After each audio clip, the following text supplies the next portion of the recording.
بسم الله والسلام عليكم ورحمة الله.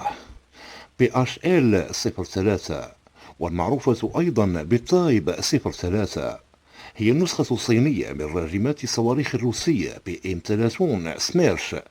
تم تطويرها من قبل الصين وتصنف حاليا ضمن أقوى راجمات الصواريخ في العالم، وهي معروضة من أجل التصدير بنسختها AR2.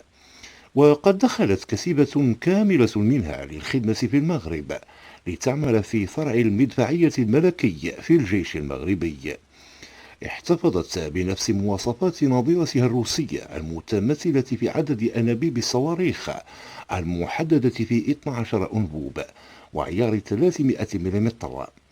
يصل وزن الصاروخ الواحد منها لحوالي 800 كيلوغرام، برأس حربي يزن 280 كيلوغرام.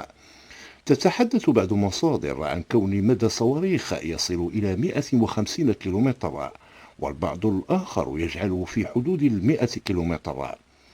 نوع الرؤوس الحربية لهذه الراجمة غير معروفة بعد، ويتوقع أنها تحتوي رؤوسا حربية عنقودية مضادة للدروع، وأخرى صغيرة مضادة للأفراد. تحتاج لطاقم تشغيلي مكون من 4 أفراد، ويبلغ وزن الوحدة منها 43 طن. طولها 12 متر، وعرضها 3 أمتار، وارتفاعها 3 أمتار. الشاحنة تعمل بمحرك ديزل بقوة 500 حصان وبسرعة 60 كيلومتر في الساعة. تستغرق 30 ثانية لإطلاق الصواريخ الاثنى عشر، و30 دقيقة لإعادة الترقيم.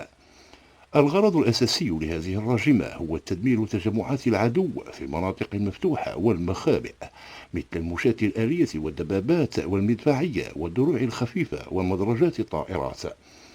تعتمد هذه الراجمات على مركبات أخرى تعمل كمركز قيادة لتحديد إحداثيات الأهداف المراد قصفها باستخدام رادارات ميدانية أو المعلومات التي تبثها الطائرات بدون طيار.